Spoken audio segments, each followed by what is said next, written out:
Israel पर एक नई मुसीबत टूट पड़ी है। इजराइल के साथ वही होने जा रहा है जिसका उसे डर था, क्योंकि ईरान से एक ऐसी खबर आई जिसने अमेरिका तक को डरा दिया है, बहुत डरा दिया है। ईरान ने एक ऐसा कदम उठाया जिसे लेकर गाजा के युद्ध का फैसला पलट गया।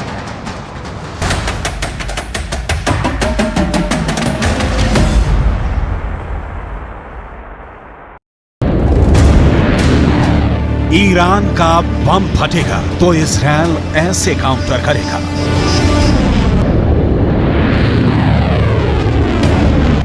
इजराइल को यकीन हो गया है कि ईरान ने एटम बम बना लिया है। अब उसके पास खुद को बचाने के लिए यही मिसाइल डिफेंस सिस्टम है। ये है इजराइल का एरो मिसाइल डिफेंस सिस्टम। ये हमेशा तभी एक्टिव होता है जब इजराइल पर लॉन्ग रेंज मिसाइल से हमला होता है।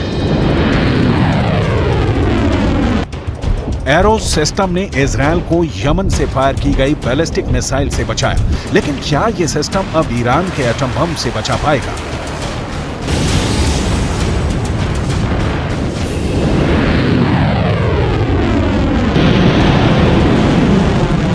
क्योंकि ईरान को लेकर खबर बहुत खतरनाक है और इसका सबसे बड़ा खतरा इजराइल को सता रहा है। पूरे इजराइल में परमाणु बम का सायरन बजने लगा है, चाहे वो राजधानी तेल अवीव हो या फिर हाइफा या फिर कोई और इजरायली शहर। इस वक्त हमास के रॉकेट से ज्यादा खौफ ईरान की मिसाइल का है।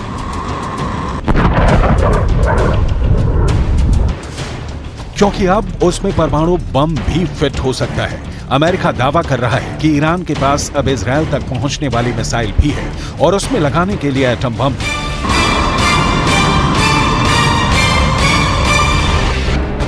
ईरान के परमाणु ठिकानों को लेकर IAEA यानी अंतर्राष्ट्रीय परमाणु ऊर्जा एजेंसी की एक बहुत ही सीक्रेट रिपोर्ट ने इजराइल और अमेरिका को बहुत ज्यादा डरा दिया है। IAEA की सीक्रेट रिपोर्ट में दावा किया गया है कि ईरान ने 60% तक संवर्धित यूरेनियम इकट्ठा कर लिया है। अब कहा जा रहा है कि बहुत जल्दी ईरान इससे 3 एटम बम बना सकता है। ईरान का यूरेनियम का स्टॉक 6 किलो 700 ग्राम से बढ़कर 128 किलो तक पहुंच गया है। एक परमाणु बम बनाने के लिए यूरेनियम का 90% तक संवर्धन करना जरूरी है और दावा किया जा रहा है कि ईरान ने 60% तक संवर्धन कर लिया है।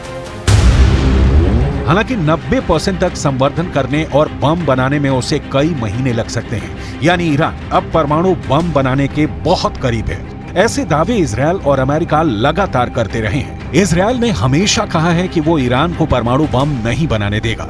अमेरिका भी ईरान के परमाणु कार्यक्रम को लेकर इजराइल की हां में हां मिलाता आया है।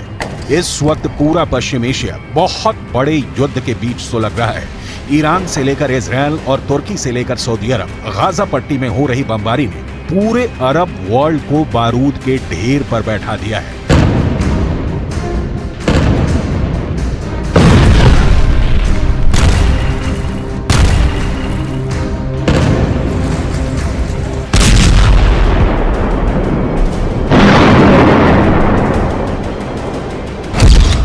अब परमाणु बम को लेकर ईरान वाले खतरे ने इजराइल और अमेरिका का डर वाला मीटर रेड लेवल पर ले आया है। इस कांटे पर इतना प्रेशर है कि ये कभी भी वर्ल्ड वॉर बनकर टूट सकता है, क्योंकि ईरान कह चुका है कि उसके पास ऐसी मिसाइल है जो लॉन्च होने के 400 सेकंड के अंदर इजराइल पर जाकर तबाही मचा सकती है। ईरान अब हाइपरसोनिक मिसाइल तैयार कर चुका है। उसकी बैलिस्टिक मिसाइल को इजराइल आयरन डोम से नहीं गिरा सकता और ईरान का दावा है कि इजराइल हो या फिर अमेरिका का मिसाइल डिफेंस सिस्टम, उसकी मिसाइल के खिलाफ कोई दीवार काम नहीं करेगी। इस वक्त ईरान के परमाणु कार्यक्रम को लेकर जो खबरें हैं, उसे लेकर सबसे सीक्रेट परमाणु अड्डे पर सबकी नजरें हैं।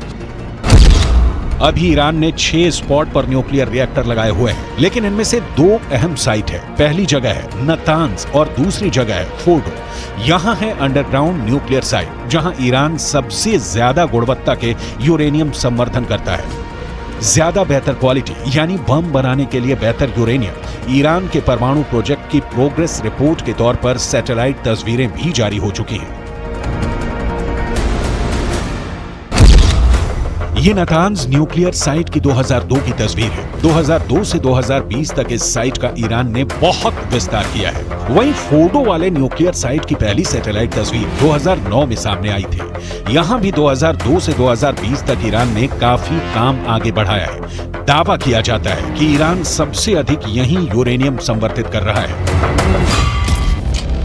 ईरान के पास अभी एटम बम नहीं है, ये बात तो पुख्ता तौर पर अमेरिका भी मानता है, लेकिन इजरायल के पास एटम बम है, इससे कोई इनकार नहीं करता। दावे के मुताबिक आज की तारीख में इजरायल के शांत रेगिस्तान में नेगेव परमाणु रिसर्च सेंटर है, जहां ताकतवर हथियार बनाने का काम किया जाता है। Stockholm International Peace Research Institute के मुताबिक इजरायल के पास करीब 90 परमाणु बम है, जो पूरे पश्चिम एशिया को पिघली हुई रेत में तब्दील कर सकते हैं।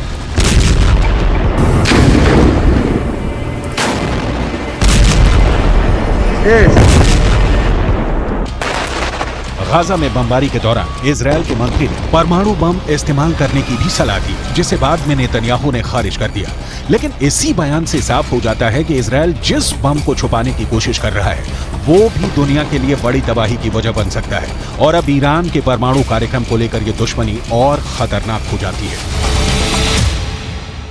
İsrail, sende atom bombası, nükleer bomba var ve bununla tehdit ediyorsun. Bunları biz biliyoruz. Ve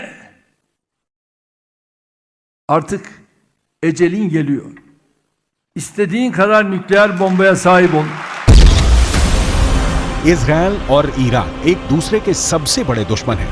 दोनों ही एक दूसरे को मिटाने की धमकियां देते हैं। Any threat to use nuclear weapons is inadmissible. This further illustrates the urgency and imperative to achieve the objective of a Middle East zone free of nuclear weapons and other weapons of mass destruction. Israel को लेकर Iran बहुत आक्रामक रहा है और उसे नक्शे से मिटाने की बात भी करता रहा है। यही हाल इजरायल का है, जिसके नेताओं ने भी परमाणु धमकियां देनी शुरू कर दी हैं। गाजा में युद्ध के बीच अब वर्ल्ड वॉर का खतरा लगातार बना हुआ है, जिसमें इजरायल और ईरान दो बड़े कैंप बनकर उभर सकते हैं। वैसे रूस और यूक्रेन के युद्ध की वजह से ईरान की ताकत का डंका पूरी दुनिया में पहले ही बज चुका है। ईरान के ड्रोन पूरी दुनिया में मशहूर हो चुके हैं और अब उसकी मिसाइल टेक्नोलॉजी को भी ईरान और इजरायल अपने लिए बहुत बड़ा खतरा मानते हैं।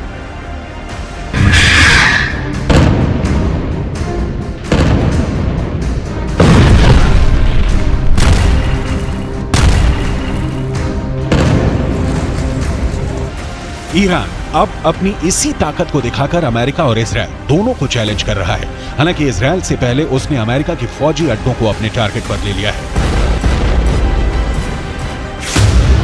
ईरान के आसपास अमेरिकी सेना के कई मिलिट्री बेस हैं और इनमें कुल 40,000 से ज्यादा अमेरिकी सैनिक तैनात हैं। इसमें कुवैत में 10 सैन्य अड्डे हैं और यहाँ अमेरिका के 13,000 से ज्यादा सैनिक हैं। बहरीन में अमेरिका ने 12 अड्डे बनाए हैं और यहाँ उसके 3,700 से ज्यादा फौजी तैनात हैं। सऊदी अरब में अमेरिका के 10 मिलिट्री बेस हैं, यहाँ 3,000 अमेरिकी सैनिक तैनात हैं। ओमान में अमेरिका के 6 अड्डे हैं, यहाँ उसके 600 सैनिक तैनात हैं। संयुक्त अरब अमीरात में अमेरिका के 3 अड्डे हैं और यहाँ उसके 5,000 सैनिक तैनात हैं। कतर में अमेरिका का सबसे बड़ा मिलिट्री बेस है और यहाँ 13,000 अमेरिकी सैनिक रखे गए हैं। ये वो देश हैं जहाँ से ईरान बहुत ज्यादा करीब है। यही वजह है कि ईरान अब अमेरिका को इस इलाके में बर्दाश्त नहीं करना चाहता, क्योंकि उसे लगता है कि अमेरिका इन्हीं अड्डों से उस पर नजर रखता है और यहीं से वो कभी भी ईरान के न्यूक्लियर अड्डों पर हमला कर सकता है। ऐसा इसलिए क्योंकि खाड़ी देशों में अमेरिका के जितने भी अड्डे हैं, वहां उसके बहुत ही खतरनाक हथियार तैनात रहते हैं। यहाँ अमेरिका का F-16 भी है, F-15 भी है, F-18 भी तैनात है और मौके मौके पर F-22 और F-35 जैसे स्टेल्थ फाइटर भी अमेरिका यहाँ तैनात करता रहता है। इसमें ईरान के लिए सबसे बड़ा खतरा है कतर का अल उदैद एयरबेस, जो पूरे पश्चिम एशिया में अमेरिका का सबसे बड़ा मिलिट्री बेस है। यहाँ अमेरिका के अलावा ब्रिटेन की रॉयल एयरफोर्स भी तैनात है। दोनों देशों के यहाँ करीब 150 फाइटर जेट और बाकी विमान और ड्रोन तैनात रहते हैं। यहीं से अमेरिका पूरे पश्चिम एशिया पर नजर रखता है। यही वजह है कि ईरान ने अब अमेरिका को वार्निंग देनी शुरू कर दी है और इस बार अमेरिका ईरान की धमकियों को हल्के में नहीं ले सकता। ईरान की फोर्स इस वक्त बहुत ज्यादा एक्टिव है।